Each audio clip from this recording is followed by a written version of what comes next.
요게벳은 350년 된 과거에 매이지 않았습니다. 그것을 정말 진정으로 발판 삼고 새로운 도전을 했습니다. 우리도 그렇게 되기를 원합니다. 누구에게나 다 과거는 있습니다. 그러나 그 과거 속에서 하나님의 계획을 찾고 복음으로 재해석해서 진짜 과거를 발판 삼는다고 하면 이거는 진짜 새로운 시작이 되어지겠죠. 우리가 과거를 복음화하라 이런 말을 받았는데, 과거를 복음화하려고 하면 성경 구절 몇 가지만 기억하면 됩니다. 첫째가 로마서 5장 8절입니다. 우리가 아직 죄인 되었을 때에, 이제는 창세기 3년 시작된 원죄입니다. 그리스도께서 십자가에 죽으심으로 하나님의 우리에 대한 자기의 사랑을 확증하셨느니라. 창세 전부터 이미 예정된 사건이죠. 우리를 그 죄인된 거기서 부르시기로 하나님은 이미 마음먹었어요. 하나님의 은혜로. 사실은 과거를 복음하라 그 말은 복음으로 정말로 제대로 과거를 재해석하라 그 말인데, 구원의 은혜와 관점에서 보라는 거거든요. 죄인된 우리를 위해서 하나님의 사랑이 나타났어요. 그 하나님의 사랑이 아들 예수 그리스도입니다. 그래서 이 눈을 가지고 모든 걸 보라는 거죠. 우리가 영원히 멸망받아야 될 죄, 지옥에 가서 영원히 고통받아야 될 그 죄 가운데 있는 우리를 독생자를 보내서 하나님 우리를 구원하셨다. 이게 하나님의 사랑이다. 여기서부터 출발해야죠. 그래야 과거가 제대로 재해석이 되어지지, 구원의 관점이 없이 하나님의 은혜 없이 과거를 제대로 해석할 수 있겠습니까? 그러고 보니까 두 번째 기억나는 성경 구절이 고린도후서 5장 17절입니다. 이전 것은 지나갔으니 보라 새 것이 되었다. 우리는 새로운 피조물이 되었어요. 그리스도 안에서 우리의 신분이 완전 바뀌었습니다. 신분이 바뀌었단 말은 우리의 소속이 바뀌었다는 거죠. 뿐만 아닙니다. 우리에게는 완전한 권세가 주어졌습니다. 왜냐? 우리의 배경이 분명히 있기 때문에 이 땅에 살고 있지만 새로운 피조물이 된 우리는 하나님의 자녀요, 하나님의 나라가 배경인 줄로 믿습니다. 그러다 보니 당연히 우리의 내세도 보장이 되어져 버렸어요. 그리스도 안에 들어왔는데 참된 소망이 생겼어요. 이것을 새로운 피조물이라고 하는 겁니다. 과거에는 이렇지 않았거든요. 과거는 우리가 죄인이었고 멸망 가운데 있었고 지옥 배경 속에 있어야 되는데 아무런 소망이 없었는데, 그리스도 안에서 새로운 피조물이 되고 보니까 신분부터 우리의 배경부터 우리의 미래까지 완전 다 바뀌어 버렸어요. 이 부분을 기억해야 과거를 복음하란 말이 이해되어지죠. 그러다 보니까 당연히 세 번째 로마서 8장 1절 2절이 생각나요. 그리스도 예수 안에 있으면 결코 정죄함이 없다. 그리스도 예수 안에 있는 생명의 성령의 법이에요. 그 성령은 곧 생명이죠. 생명의 성령의 법이 우리를 죄와 사망의 법에서 해방해버렸어. 벗어났어. 근데 우리 생각은 못 벗어난 사람들이 많아요. 벗어난 겁니다. 영적으로만 우리 신분이 바뀐 게 아니고 모든 것이 다 바뀌어져 버렸습니다. 그러면 하나님은 우리의 과거를 통해서도 뭐 하기를 원합니까? 합력하여서 선을 이루기를 원하셔요. 틀림없어요. 그 성경 구절 한 4가지를 잘 한번 묵상을 한번 해보십시오. 저는 요즘 성경 구절 좀 씁니다. 쓰니까 좋더라고요. 깊이 한번 묵상해 보세요. 죄인된 우리가 하나님의 사랑으로 말미암아 새로운 피조물이 되었는데 모든 게 다 바뀌어버렸어. 우리는 완전 해방된 신분이고, 해방된 뿐만 아니라 우리의 과거, 현재 모든 걸 합력하여서 하나님은 선을 이루시기를 원해요. 그래서 요게벳은 350년 벌써 노예 생활해온 과거가 있지만 거기에 매이지 않았습니다. 거기에서 도전했습니다. 하나님의 절대 계획이 있으니까 하나님의 절대 언약을 붙잡고 새롭게 시작했습니다. 우리 모든 성도들이 이러한 응답 누리기를 주의 이름으로 축복합니다. 과거 없는 사람이 어디 있겠습니까? 그러나 그 과거를 이렇게 해석한다고 하면 정말로 발판이 되어지고 새로운 시작이 될 줄로 믿습니다. 우리는 그래서 우리의 지난 과거를 발판 삼으라 그 말은 치유받으라 그 말이겠죠. 과거를 치유해야 될 분명한 이유가 성경의 또 이스라엘 역사를 보면 쉽게 찾아낼 수가 있습니다. 이스라엘이 가지고 있었던 그러한 과거 있지 않습니까? 성경 속에 7재앙이 나와 있는데 벌써 이사야서의 배경이 되어지는 지난 과거는 애굽에서의 노예 생활과 바벨론에 포로되어지고 아수르에 멸망당하고 이러한 과거를 가지고 있습니다. 고통의 역사입니다. 또 한편으로는 너무너무 부끄러운 역사인데 하나님은요 중요한 때마다 다시 들춰내셔요. 우리 보고 과거를 기억하지 말라 그래놓고 그렇잖아요. 과거를 기억하지 말라 그랬죠. 오늘 이사야 4장 18절에 그 하나님이 중요한 메시지 줄 때마다 나는 너희를 애굽 땅 종되었던 곳에서 건져낸 여호와라. 하나님은 이랬다 저랬다 하시는 것 같아요. 그래서 오늘 이 말은 무슨 말입니까? 과거를 기억하지 어떻게 기억이 안 납니까? 과거에 매여 있지 마라. 거의 과거에 믿는 사람 많거든요. 과거에 매여 있지 마라. 과거에 빠져 있지 마라. 얼마나 과거가 무섭냐고 하면 출애굽 이스라엘 백성들 광야에 가다가 힘든 일이 생기면 어쩌든가 뭐라고 말하던가요? 돌아가자는 거예요. 심심하면 돌아가자. 조그만 문제 생기면은 애굽에 그래도 고기 까마 옆에서 고기 꿈을 얻어먹고 그때가 좋았었는데 거기서는 부추도 먹고 생강도 먹고 마늘도 까먹고 그 이야기합니다. 야, 그 과거에서 빠져나온 겁니까? 빠져나온 거예요. 그래서 하나님 기억하지 말라는 거예요. 오직 하면은 이스라엘이 심심하면 과거입니다. 늘 과거 이야기를 해요. 또 초대교회는 안 그랬습니까? 초대교회가 얼마나 과거에 매여 있었냐 그러면 고넬료 사건 때문에 사도행전 11장에 보니까 예루살렘 회의가 열렸어요. 베드로가 가서 복음 전하고 왔는데 이방인 고넬료를 만났다는 그것 때문에 왜 같이 밥 먹었냐는 거예요. 과거의 율법 사상에 초대교회도 그대로 매여 있었습니다. 그 정도 아니죠? 선교 현장에 가 있는 바울에게까지 유대인들이 쫓아와서 유대인들 가운데서 개종한 사람들이요, 기독교인이 된 사람들이에요.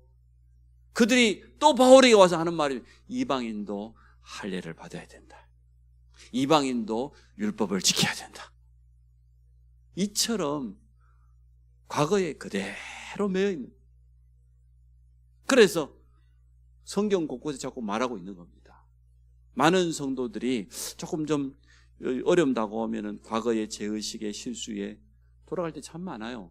사단은 그거 가만 놔두지 않거든요. 반드시 이용합니다. 그래서 우리는 과거에 매여 있지 마라. 오직하면 과거를 기억하지 말라고까지 그렇게 말씀하겠습니까? 이스라엘이 가지고 있는 심각한 영적 문제 여러분 아실 거 아닙니까? 사실은 이스라엘이 가지고 있는 제도, 율법 참 좋은 것입니다. 이스라엘이 그 뛰어난 교육 여러분 잘 아시잖아요. 자녀교육 그러면은 하나같이 유대인들 자녀교육 책 보잖아요. 뛰어납니다. 따라갈 사람이 없습니다. 어려서부터 얼마나 철저하게 기도, 예배, 헌금, 그 다음에 봉사, 가난한 사람 구제하는 거 얼마나 철저하게 가르쳤는지 말이에요. 전 세계 경제를 다장하겠어요. 노벨상 3분의 1을 가져갔다잖아요. 그 몇백만 안 되는 민족이. 그 정도로 이스라엘이 가지고 있는 거 참 좋은 게 너무 많습니다. 전 세계에다가 영향을 끼칠 만한 그런 것들이 너무너무 많습니다. 참 좋은 것입니다. 근데 물어봅시다. 이것 가지고 영적 문제 해결할 수 있습니까? 이 좋은 거 가지고 흑암 세력과 싸워서 이길 수 있습니까? 교육이 뛰어나면, 제도가 뛰어나고 세상의 법 체계가 뛰어나면 그러면은 영적으로 승리합니까? 그게 나쁘다는 게 아니잖아요, 지금. 이스라엘이 가지고 있는 전통과 사상이 좋은 게 참 너무 많아요. 우리도 민족성이 있잖아요. 우리 민족이 가지고 있는 참 좋은 것 많죠. 우리 어렸을 때 배웠던 것처럼 은근과 끈기래. 아이고, 은근히 기다리고 참고. 우리 하여튼 우리 민족이 가지고 있는 대표적인 민족성을 두 단어로 딱 그렇게 표현했어요. 비슷한 단어인데 솔직히 말하면 많이 당했다 그 말은 못하니까, 하도 뭐 당하니까, 여기저기서 막 위아래서 워낙 당하니까 그 말은 부끄러워서 말 못하고, 그런데도 은근과 끈기로 버텼대. 참, 이스라엘은 그 민족 자체가 좋은 거 참 많이 가지고, 제가 그 키부츠 가가지고 한 이틀 정도 머물러 봤는데요. 이야, 참, 일단 자신이 가지고 있는 이 최고의 달란트를 후대들을 위해서라면은 아낌없이 내놔요. 우리가 겁도 없이, 우리는 어른이잖아요. 아니, 오후 늦게 키부츠 막 들어갔는데 앞에 잔디구장이 있어. 초등학생들하고 고학년들하고 중학생 몇 명, 우리가 보니 나이또가 보잖아요. 애들이 축구를 하고 있네. 우리하고 한판 붙자 그랬어요. 우리가 철저하게 개판 완전히 깨져버렸습니다. 초등학생들한테. 이야, 어쩌면 그렇게 잘하는지 이유를 알았어요. 축구를 잘하는 선수, 감독이 자기 일정 끝나면 오후 3시, 4시 되면 와가지고 이 애들을 체계적으로 가르쳐요. 전문적으로. 저녁밥을 이제 보통 대식당에서 쿠폰 갖고 사 먹잖아요. 우리도 사 먹었어요. 밥 먹고 나서 이제는 조금 지나니까 실내 수영장이 있대. 가봤어요. 실내 수영장을 만들어 놨는데 수영 선수가 와서 코치예요. 또 저녁 시간들 수학, 과학, 영어 과목별로 가장 뛰어난 교수, 교사, 전문인들이 와가지고 가르치는데 운동이 됐든 예능이 됐든 음악이 됐든 뭐가 됐든 100% 자원봉사야. 돈 한 푼도 안 내. 근데 자기들이 가지고 있는 이 재능을 가지고 후대들에게 가르치는 것을 당연한 의무라고 생각하지, 이게 뭐 해도 된다, 이런 게 아니에요.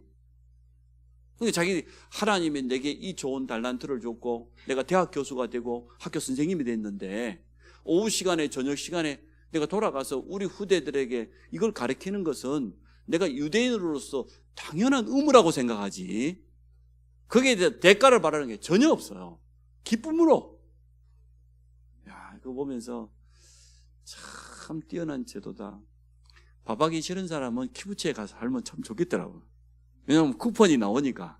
그러나 자기 해야 될 일은 반드시 해야 됩니다. 자전거 고치는 사람은 정해진 시간에 오픈해야 되고 문 열어가지고 마치는 시간까지는 누가 뭐라고 해도 고쳐야 됩니다. 그리고 키부츠에 이렇게 재산이 모이잖아요. 같이 막 농사도 짓고 같이 막 제품도 만들려고 딱 정립해 놨다가 나 더 이상 살기 싫어, 나 독립하고 싶어, 혼자 나가 살고 싶어. 그러면 n분의 1로 딱 해줍니다. 마음대로 하라고.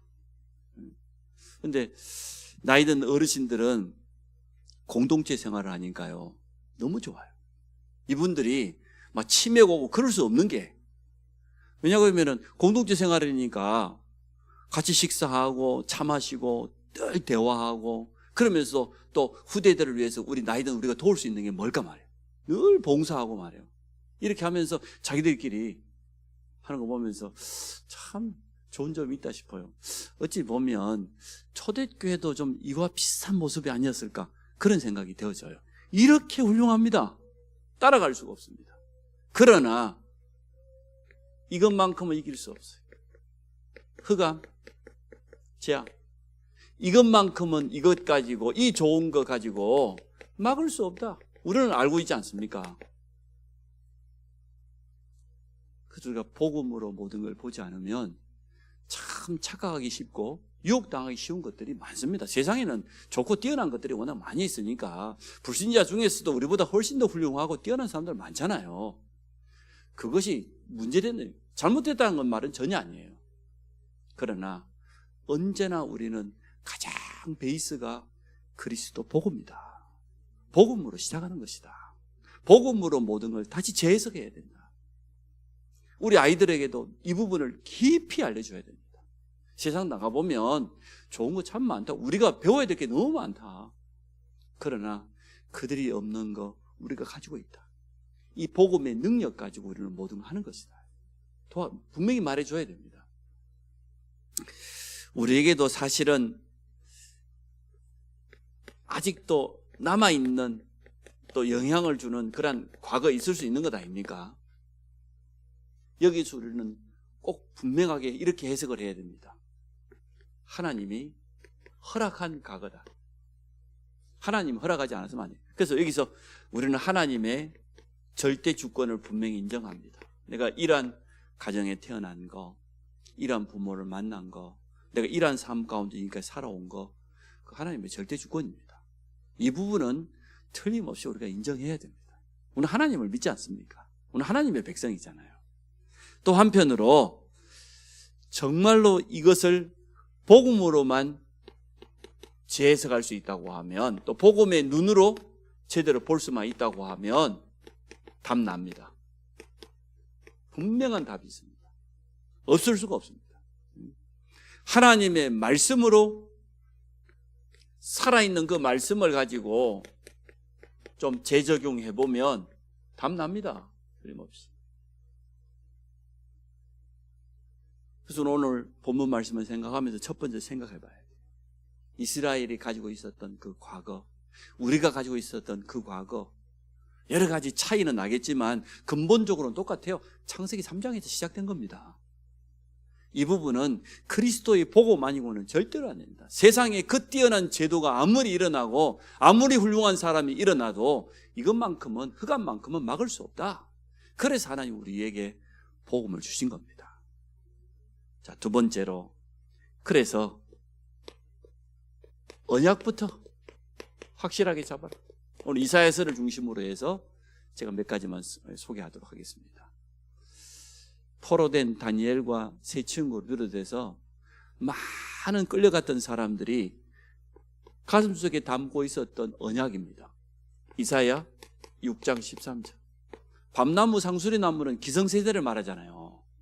밤나무 상수리나무가 배임을 당하여도 구루터기는 남아있지 않냐 말이에요. 생명은 살아있지 않냐 말이에요. 그 살아있는 구루터기를 통해서 또 새로운 줄기 올라와요. 하나님이 새로운 시작하시겠다는 거예요. 아니, 똑같이 출애굽했는데 40년 동안 장례식만 치렀습니다. 많은 일들이 일어났습니다. 많은 사건들이 일어났지만 광야 40년 동안 출애굽한 200만 가까운 그 출애굽한 이스라엘 백성들 두 사람 빼놓고 다 장례 치렀어요. 결국은 구루터기, 거기서 새로 태어난 후대들을 통하여서 하나님은 새로운 시작을 하시겠다는 거예요. 성경에 증거 있죠? 그래서 구루터기, 거룩한 시, 이 언약을 붙잡고 갔어요. 다니엘과 세 친구들이. 이사야 선지자가 분명히 예언했거든요.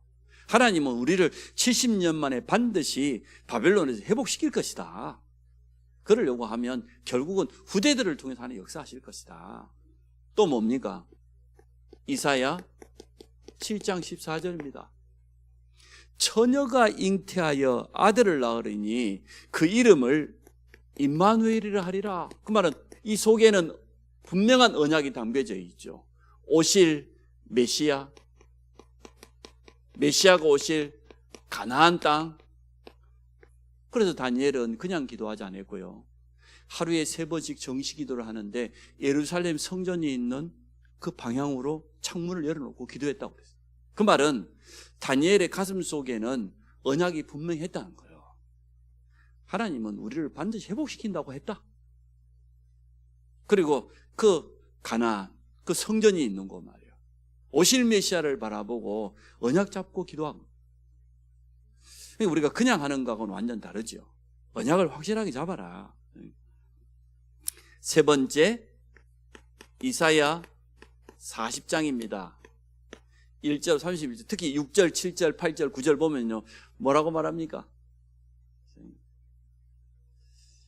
말하는 자여 소리여 너는 외쳐라. 높은 산에 올라가서 외쳐라는 겁니다. 무엇이라고 외치리까? 그러니까요, 육체는 풀과 같다. 우리 몸은, 우리 인생은. 또 그 육체의 아름다움은 들의 꽃과 같다. 우리가 뭐 좀 잘 나갈 때 있고 세상에 성공할 때 있고 그 꽃과 같다. 그러나 풀도 마르고 꽃도 시든다. 오직 나 여호와의 말씀만 영영이 서리라고 외쳐라. 외치는 자가 물었잖아요. 무엇이라고 외치리까? 높은 산에 올라가지고 시온에다가 이 기쁜 소식을 외치라고 하는데 내용이 뭡니까? 물어보니까 하는 말이에요. 풀은 마르고 꽃은 시들지만 나 여호와의 말씀은 영영이 서리라고 그렇게 외쳐라. 아름다운 소식을 시온에 전하는 자여 너는 높은 산에 올라가서 이렇게 외치라는 거예요. 영원한 말씀. 여러분 잘 아시죠? 하나님의 말씀은 영원한 말씀이요, 영원할 정도가 아니고 반드시 성취되는 말씀. 아무도 바꿀 수 없어요. 하나님의 말씀. 언약 잡으면 정확한 시간표에 반드시 성취된다는 거죠. 그래서 오직 여호와를 앙망해라. 새 힘을 얻게 될 것이다. 그게 이사야서에 나와 있는 많은 내용 중에 몇 가지입니다. 오늘 본문에 보니까 우리가 다 읽진 않았습니다만 이사야 43장에 보니까요, 우리를 보고 보배롭고 존귀한 자래. 너는 내 것이래요. 또 하나님이 말씀하시기를 바다에도 길을 내고 광야에도 길을 내고 하나님의 능력, 그리고 사막에도 강을 내고 이 하나님의 능력을 바라봐라. 그래서 과거에 매여있지 말고 지난 일 기억하지 마라. 거기에 매여있지 말고 하나님의 행하실 새로운 일을 봐라. 하나님은 새 일을 행하시겠다는 겁니다. 쉽게 말하면 우리를 통해서 새 일을 행하시겠다. 이게 하나님의 약속입니다. 이 약속을 붙잡은 사람들은 응답받았습니다. 뭐 포로로 끌려갔던 어쨌든 간에 언약을 분명하게 붙잡은 사람들의 삶 속에 그대로 성취된 것을 보게 되었습니다. 거기에다가 이사야서 60장에는 뭐라고 했습니까? 일어나라, 빛을 발해라. 우리에게 임한 빛이 있다 그 말이지요. 창세기 1장에 보니까 창조의 빛, 이 빛이 임했어요. 요한복음 1장에 보니까 생명의 빛으로 예수 그리스도께서 오셨어요. 여러분 잘 알아요. 말라기서 4장 2절에는 뭐라고 했습니까? 아침 해처럼 치유하는 광선을 비춰주겠다. 우리를 완전하게 치유하고 회복시키는 그 빛, 그 빛이 우리 안에 와 있다는 거예요. 그냥 무조건 빛을 비추라는 게 아니고 우리 안에 이러한 어마어마한 능력의 빛이 이미 있기 때문에 일어나라, 빛을 발해라. 저 열방 가운데 왕들 앞에 너희 후대들이 돌아오게 될 건데 막 안기워서 돌아오게 될 것이다. 일만 한다고 하면 바다에 풍부한 거, 열방의 재물들 하나님 주겠다. 작은 자가 천을 이루고 약한 자가 강국을 이루는데 나 여호와가 속히 이루겠다고 그러잖아요. 일어나서 빛을 발해라. 빛을 발하는데 가장 방해되는 게 뭡니까? 이사야 62장에 보니까 망대가 있어야죠. 파수꾼은 망대가 있어야 올라가서 빛을 발할 것 아닙니까? 파수꾼에 대해서 말했어요. 망대를 세우고 파수꾼을 세워서 종일종이야 잠잠치 않게 해라. 종일종이야.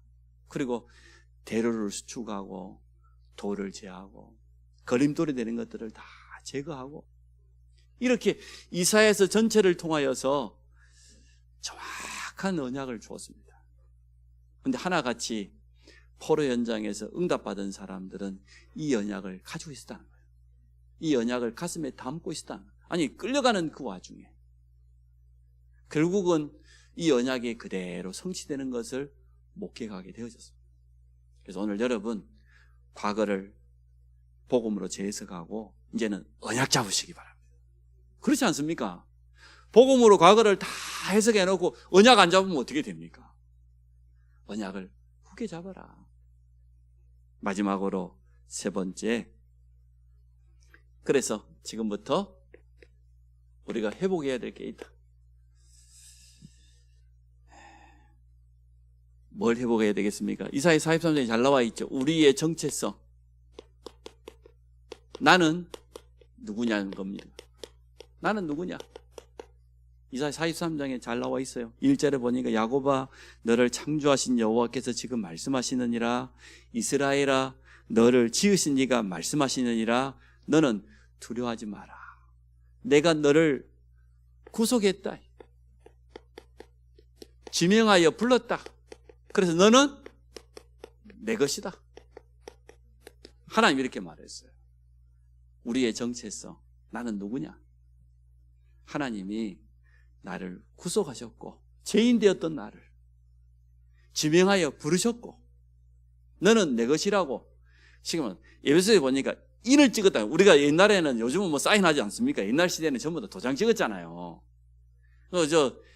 은행 가서도 도장 안 찍으면 돈 못 찾고 그랬잖아요. 인을 찍어 하나님이 너는 내 것이라고 아예 보증을 해버린 겁니다. 인을 쳤다 그 말은. 에베소서에 보니 그렇게 돼 있어요. 인을 쳤다고 그랬어요. 참 우리는 질그릇같이 보잘것없는데 나는 뭐 되는 일도 없고 뭐 내놓을 것도 없고 별 볼 일 없다고 많이 생각했는데 하나님 오늘 우리를 보고 하는 말입니다. 특히 오늘 4절에 보니까 너는 내 눈에 보배롭고 존귀하여 내가 너를 사랑하였은즉 내가 내 대신에 사람들을 내어주면 백성들이 내 생명을 대신하니 두려워하지 말라. 내가 너와 함께하여 내 자손을 동쪽에서부터 오게 하고 서쪽에서부터 너를 모을 것이며. 보배롭고 존귀한 자리. 그래서 우리는 세상 기준이 아닌 언제나 하나님 오늘 내가 너를 보기에 하나님 눈이 그렇다잖아요. 세상 거 가지고 막 보다 보니까 우리 좀 열등감도 생기고 막 비교의식도 생기고 막 그런 경우가 많이 있는 것 같아요. 그렇게 생각하면 진짜 뭐 초대교회는 아무 별 볼 일 없는 사람들이죠. 세상 기준으로 보면. 근데 하나님이 내가 보기에 말이요. 내 눈에 너는 보배롭고 존귀한 자다. 내가 너를 사랑하였다. 너를 대신해서 다른 거 다 내줬다는 거예요. 이게 우리의 정체성입니다. 그래서 두려워하지 마라. 5절에 보니까 두려워할 필요 없다는 거죠. 내가 너와 함께 하겠다. 이게 우리의 진짜 정체성입니다. 성도의 정체성을 분명하게 가지고 있어야 되겠습니다. 그래서 광야에도 길을, 사막에도 강을 내겠다. 하나님의 능력을 우리에게 나타내 주겠다고 분명히 약속해 주셨습니다. 그렇다고 하면 내가 누군지를 알았다고 하면 두 번째 우리가 회복해야 하나님과의 관계를 온전히 회복해라. 이게 예배고 이게 영적인 생활인 기도 아니겠습니까? 하나님과의 관계를 회복해라. 이웃교회 어느 분이 지난주에 전화가 왔어요. 목사님 제가 어느 교회 직분자인데요. 주일날 예배를 드렸는데 주일 포럼이 안 돼가지고 너무너무 갈등이 생긴다고. 왜 그러시냐고 그랬더니 아니 주일날 말씀을 받고 나면 점심시간에 자기는 포럼을 하고 싶은데 일단은 뭐 요즘 교회들이 시내 한가운데 있다 보니까 교회 이런 여유 공간들이 별로 없잖아요.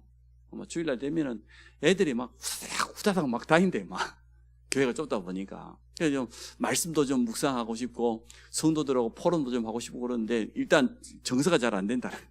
너무 정신이 없. 그럴 수도 있겠다고. 그래서 마음 잡고 주일 포럼 좀 하자 그러면 옆에 있는 성도들이 하나같이 막 세상 이야기하고 육신 이야기하고 그런데 그래서 내가 속으로 우리도 그런데요. 그래가지고 얼마나 이게 뭐 자기가 안타까웠던지 담임 목사님을 찾아갔대요. 목사님 네 안 되겠다고 주일 포럼이 하고 싶은데 그랬더니 이 목사님이 더 얼마나 대단한 분인지 우리 평택 말고 안성에 가면 다락방교회 있다고 우리 교회를 소개시켜줬대. 내가 참 그래도 그렇지 중직자인데 직분자인데 다시 한번 생각해 보시라고. 다시 한번 기도해 보세요. 아니요, 목사님. 우리 목사님 풀이해요. 풀이해도 속으로는 안 그래요. 참, 중심은 이해가 되어집니다만은. 그래서 우리가 주일날 예배드리고 말씀 가지고 성도들과 이 포럼하는 것이 참 중요합니다. 포럼은 잘한다 못한다 없어요. 그런데 분명히 말씀하시기를 올바로 포럼해야 각인된다고 그랬어요. 포럼해야 각인이 바뀐다고 했어요. 잘 안 되거든요. 그래서 주일날 일주일 동안 세상에도 많은 삶이 있었지만 주일날만큼이라도 말씀 가지고 우리 성도들과 함께 포럼하고 또 기도 제목도 나누고 또 건면도 하고 그러한 시간을 여러분 꼭 가지시기 바랍니다. 이제 주일 포럼이 회복되어지면 또 성도 간의 아름다운 교제가 회복되어지면 평일날 개인적으로 사모늘 속으로 들어갈 수 있겠죠. 매일매일 말씀을 적용하고 또 그 말씀을 기준으로 해서 성령이 인도받는 그러한 삶을 회복하게 되어질 겁니다. 그러면 이 속에는 사실은 하나님과의 관계 회복 같지만 나중에는 보면 이게 성도, 교회와의 관계도 온전히 회복하게 되는 거죠. 이렇게 되겠죠.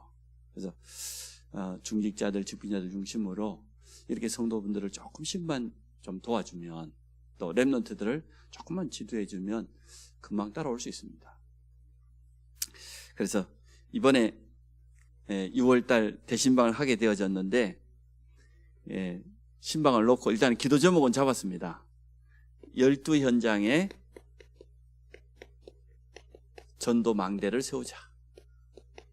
이런 기도 제목 가지고 이번에 신방을 놓고 기도하고 있습니다. 일단은 우리 지교회가 충분히 한 6개 정도는 되니까 그 지교회 중심으로 해서 또 예비 사역자들이 준비되어져 있으니까 그분들 중심으로 기도하면서 인도받으면 충분히 되어질 것 같아요.